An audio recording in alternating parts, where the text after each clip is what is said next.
অনেক যোগাযোগ করবেন। ঠিক আছে।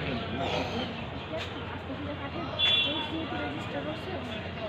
ঠিক আছে।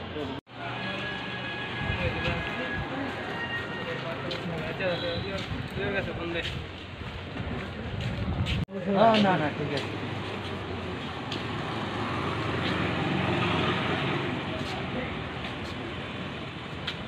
গত 26/12/2020 রাধাপুর থানাতে একটা মামলা হয়েছে, মামলা নাম্বার 22/2020।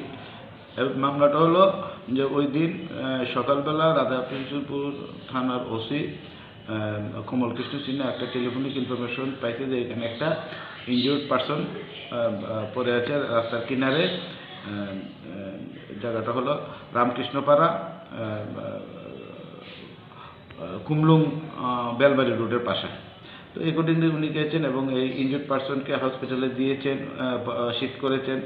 হসপিটাল থেকে পাশাপাশি হসপিটাল থেকে জিবিতে পাঠিয়েছেন, জিবিতে তাকে ডেথ ডিক্লেয়ার করা হয়েছে। অ্যাকর্ডিংলি মামলা নথিভুক্ত হয়েছে এবং এই মামলা সূত্র ধরে আগে দুজন আসামিকে অ্যারেস্ট করেছে, সাগর দাস এবং সুমন দাস।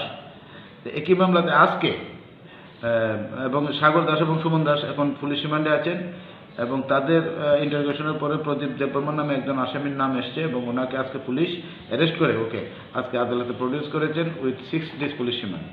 পুলিশ সিডিও দিয়েছেন।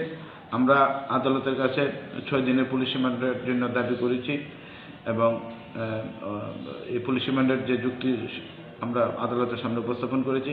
আদালত সব কিছু বিবেচনা করে আসামি প্রদীপ দেববর্মাকে আগামী 4/1/2021 পর্যন্ত পুলিশ রিমান্ড মঞ্জুর করে। আপনার নামটা? আমার নাম দিলীপ দেবনাথ, এপিপি।